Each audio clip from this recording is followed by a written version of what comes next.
আসসালামু আলাইকুম। অবিরাম বাংলার সংবাদে সবাইকে স্বাগত জানাচ্ছি। আমি নাইম ফাথম মুবিন। শুরুতে বিআরবি কেবলস সংবাদ শিরোনাম জানিয়ে দেব এই মুহূর্তে হাতে পাওয়া সর্বশেষ গুরুত্বপূর্ণ আপডেট বাংলা সংবাদ। শুরুতেই থাকছে ভ্যানে লাশ তোলার সেই ভাইরাল ভিডিওর পুলিশ কর্মকর্তা আওয়ামী লীগ নেতার ছেলে।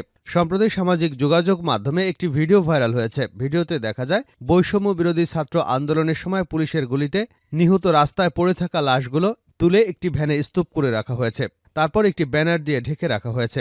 পরবর্তীতে আরও একটি লাশ দুই পুলিশ সদস্য হাত এবং পা ধরে উপরে তোলার চেষ্টা করছে। এই ভিডিওতে লাশের স্তূপ করতে ব্যস্ত এক পুলিশ সদস্যকে দেখা যায়। তিনি হলেন ঢাকা জেলা উত্তর গোয়েন্দা পুলিশের পরিদর্শক আরাফাত হোসেন। তার গ্রামের বাড়ি বরিশালে। এই ভিডিও ভাইরাল হবার পর থেকে আরাফাতের ফোন বন্ধ পাওয়া গেছে এবং তিনি আত্মগোপনে চলে গেছে। জানা গেছে, সাভার ও আশুলিয়ায় গত 18 জুলাই থেকে 5 আগস্ট পর্যন্ত বৈষম্যবিরোধী ছাত্র জনতার আন্দোলনে পুলিশের গুলিতে অন্তত 75 জন নিহত হয়েছেন। গুলিবিদ্ধ হয়ে হাসপাতালে চিকিৎসা নিয়েছেন 4 শতাধিক মানুষ। জানা যায়, এই ভ্যানের লাশগুলো পরবর্তীতে পুলিশ থানার সামনে নিয়ে যায়। সেখানে একটি পুলিশ ভ্যানে লাশগুলো রেখে তারা পেট্রোল দিয়ে আগুন জ্বালিয়ে দেয়। এবারে জানাবো, শেখ হাসিনাকে ফেরত চাইতে পারে বাংলাদেশ।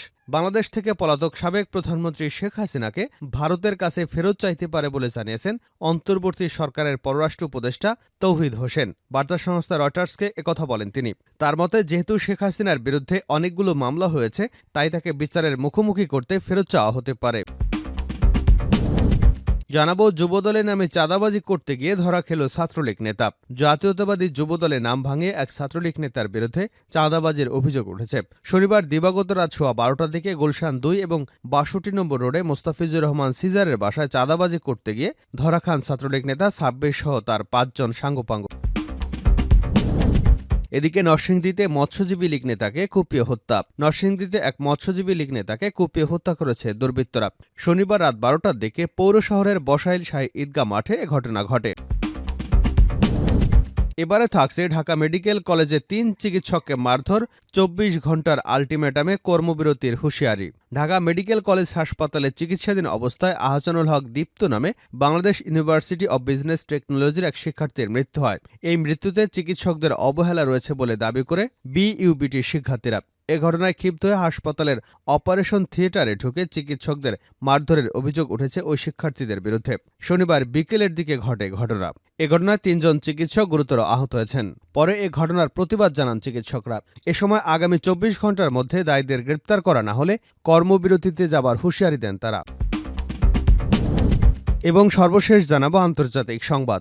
সফরের আগেই পুতিনকে গ্রেপ্তার করতে মঙ্গোলিয়াকে আহ্বান ইউক্রেনের। রাশিয়ার প্রেসিডেন্ট ভ্লাদিমির পুতিনের আসন্ন মঙ্গোলিয়া সফরকে ঘিরে উত্তেজনা তৈরি হয়েছে। পুতিনকে গ্রেপ্তার করতে মঙ্গোলিয়ার প্রতি আহ্বান জানিয়েছে ইউক্রেন। শনিবার এক প্রতিবেদনে ব্রিটিশ সংবাদ মাধ্যম বিবিসি এ তথ্য জানিয়েছে। এতক্ষণ শিরোনাম শুনছিলেন, এবার বিস্তারিত। প্রিয় দর্শক, আপনি যদি এই চ্যানেলে নতুন হয়ে থাকেন, ভিডিওটি দেখতে দেখতে চ্যানেলটি সাবস্ক্রাইব করে আমাদের সঙ্গেই থাকুন। আর এই ভিডিও সম্পর্কে আপনি আপনার মূল্যবান মতামতটি কমেন্ট বক্সে জানিয়ে দিন। আর হ্যাঁ প্রিয় দর্শক, জানিয়ে দিন ভিডিওটি কোথা থেকে দেখছেন। ভ্যানে লাশ তোলার সেই ভাইরাল ভিডিওর পুলিশ কর্মকর্তা আওয়ামী লীগ নেতার ছেলে। সম্প্রতি সামাজিক যোগাযোগ মাধ্যমে একটি ভিডিও ভাইরাল হয়েছে। ভিডিওতে দেখা যায় বৈষম্যবিরোধী ছাত্র আন্দোলনের সময় পুলিশের গুলিতে নিহত রাস্তায় পড়ে থাকা লাশগুলো একটি ভ্যান গাড়িতে স্তূপ করে রাখছে পুলিশ সদস্যরা। ভিডিওতে লাশের স্তূপ করতে ব্যস্ত এক পুলিশ সদস্যকে দেখা যায়। তিনি হলেন ঢাকা জেলা উত্তর গোয়েন্দা পুলিশের পরিদর্শক আরাফাত হোসেন। তার গ্রামের বাড়ি বরিশালে। প্রায় 2 বছর আগে ঢাকা জেলার গোয়েন্দা বিভাগে যোগ দেন। তিনি জগন্নাথ বিশ্ববিদ্যালয়ের ভূগোল ও পরিবেশ বিভাগে পড়াশোনা করেছেন। আরাফাতের বাবা আরিফ হোসেন বদরটুনি মাধ্যমিক বিদ্যালয়ের অবসরপ্রাপ্ত প্রধান শিক্ষক এবং হরিনাথপুর ইউনিয়ন আওয়ামী লীগের সাবেক সভাপতি। ভিডিও ভাইরাল হবার পর থেকে আরাফাতকে আর পাওয়া যাচ্ছে না। আত্মগোপনে চলে গেছেন তিনি। তার মোবাইল ফোন নম্বরটিও বন্ধ পাওয়া যাচ্ছে। এদিকে ভিডিওর চিত্রটির স্থান সম্পর্কে জানা গেছে, ওই ভিডিওটি সাভারের আশুলিয়া থানার। এর আগে শুক্রবার সারাদিন ভিডিওটি সামাজিক যোগাযোগ মাধ্যমে ব্যাপক ভাইরাল হয়। ভিডিওটি আশুলিয়া থানার সামনের ভবনের 2য় তলা থেকে ধারণ করা বলে প্রাথমিকভাবে মনে করা হচ্ছে। আর ভিডিওটি ভাইরাল হবার পর থেকে আরাফাত হোসেন ফোন বন্ধ করে গা ঢাকা দিয়েছেন। ভিডিওতে থাকা অন্যান্য পুলিশ সদস্যদের পরিচয় এখনও পাওয়া যায়নি। ভাইরাল হওয়া 1 মিনিট 14 সেকেন্ডের ভিডিওটিতে দেখা যায় 2 জন পুলিশ সদস্যের একজন হাত এবং একজন পা ধরে একজন মৃত মানুষকে ভ্যানের উপরে নিক্ষেপ করছেন। এর আগেই ভ্যানে লাশের স্তূপ করে কাপড় দিয়ে ঢেকে রেখেছেন তারা। সর্বশেষ লাশটি তুলতে একটি ব্যানার দিয়ে ঢেকে দেওয়া হয়। শেষে পুলিশ সদস্যদের উপস্থিতির দেখা মেলে। ভিডিওটির 1 মিনিট 6 সেকেন্ডের একটি পোস্টার দেখা যায়, যা স্থানীয় ধামসেনা ইউনিয়ন সভাপতির প্রার্থী এবং 7 নং ওয়ার্ডের মেয়র প্রার্থী আবুল হোসেনের। ওই পোস্টারটি দেখে নিশ্চিত হওয়া গেছে যে ওই ভিডিওটির ঘটনাস্থল আশুলিয়া থানার আশেপাশে। মহাসড়ক থেকে থানার দিকে অগ্রসর হয়ে এসবি অফিসের দিকে চৌরাস্তায় এ ঘটনা ঘটেছে। ভেতরে ভিডিওতে থাকা বালুভর্তি বস্তাগুলো এসবি অফিসের দিকে যেতে থাকা ভবনের সামনে স্তূপ করা ছিল, কিন্তু থানা পরিষ্কারের সময় সেগুলো অপসারণ করা হয়েছে। প্রত্যক্ষদর্শীরা জানান, একটি ড্রোন উড়িয়ে আন্দোলনরত ছাত্র জনতার অবস্থান শনাক্ত করা হয়। তবে সেটি পুলিশের ড্রোন কিনা তা জানি না। থানার ভিতরে গলিতে ছাত্র জনতা প্রবেশ করলে তাদের লক্ষ্য করে গুলি ছোড়ে পুলিশ। এ সময় বেশ কয়েকজন গুলিবিদ্ধ হয়ে মারা যান। পুলিশ লাশগুলো তাদের থানার সামনে নিয়ে যায়, যেখানে একটি পুলিশ ভ্যানে লাশগুলো রেখে আগুন দিয়ে জ্বালিয়ে দেওয়া হয়। এ ব্যাপারে থানা জেলা উত্তর গোয়েন্দা পুলিশের পরিদর্শক রিয়াজউদ্দিন আহমেদ বিপ্লব সংবাদ মাধ্যমকে বলেন, আরাফাতের ছবিটি সোশ্যাল মিডিয়ায় ভাইরাল হবার পর আরাফাত ভেঙে পড়েছে। তিনি কোথায় আছেন জানতে চাইলে তিনি বলেন, আরাফাত এখনো অফিসে আসেননি।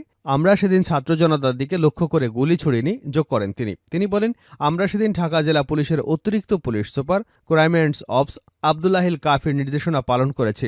প্রসঙ্গত, বৈষম্যবিরোধী কোটা আন্দোলনকারীরা গত 5 আগস্ট ঢাকা আরিচা মহাসড়কের বাইপাইল এলাকায় জমায়েত হতে থাকেন। পরে শেখ হাসিনা দেশত্যাগের খবরে আন্দোলনকারীরা আশুলিয়া থানার দিকে অগ্রসর হয়। এ সময় আন্দোলনকারীদের লক্ষ্য করে গুলি ছোড়ে পুলিশ। এ ঘটনায় 5 আগস্ট আশুলিয়ায় 15 জনের মৃত্যু হয়। জানা গেছে, সাভার এবং আশুলিয়া গত 18 জুলাই থেকে 5 আগস্ট পর্যন্ত বৈষম্যবিরোধী ছাত্র জনতার আন্দোলনে পুলিশের গুলিতে নিহত হয়েছে 75 জন।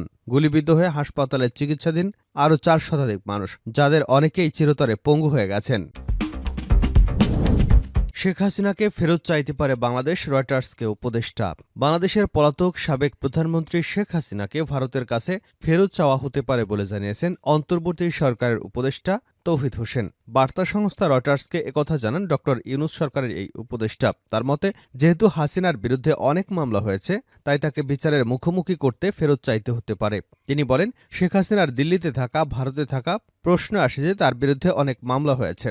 এ নিয়ে উত্তর দেবার উপযুক্ত ব্যক্তি আমি নই। কিন্তু যদি স্বরাষ্ট্র মন্ত্রণালয় এবং আইন মন্ত্রণালয় থেকে হাসিনাকে ফেরত চাইতে অনুরোধ আসে, তাহলে আমাদের ভারতের কাছে হাসিনাকে ফেরত চাইতে হবে। তৌহিদ হোসেনের বক্তব্য, হাসিনাকে ফেরত চাইলে ভারত বিব্রতকর পরিস্থিতিতে পড়বে, এটি তারা জানে। ফলে সেভাবেই তাদের কাজ করতে হবে। আমি মনে করি ভারত সরকার এ সম্পর্কে জানে এবং আমি নিশ্চিত এই বিষয়টি তারা বিবেচনায় রাখবে। এছাড়া নিজ স্বার্থ বজায় রেখে বাংলাদেশ পৃথিবীর সব দেশের সঙ্গে বন্ধুত্বপূর্ণ সম্পর্ক গড়তে চায় বলেও জানিয়েছেন তৌহিদ হোসেন। তিনি বলেন, আমাদের নীতি হল জাতীয় স্বার্থ সুরক্ষিত রেখে সব দেশের সঙ্গে ভালো সম্পর্ক রাখা, কারো সঙ্গে শত্রুতা নয়। আমরা সবার সঙ্গে বন্ধুত্ব চাই। লক্ষ্য হল একটি সামঞ্জস্যপূর্ণ সম্পর্ক গড়া। আমাদের প্রাথমিক লক্ষ্য হল জাতীয় স্বার্থ রক্ষা করা। গত 5 আগস্ট ছাত্র জনতার তোপের মুখে দেশ ছেড়ে পালাতে বাধ্য হন সাবেক প্রধানমন্ত্রী শেখ হাসিনা। এর আগে প্রধানমন্ত্রীর পদ থেকে তিনি পদত্যাগ করেন। ওই দিনই রাতে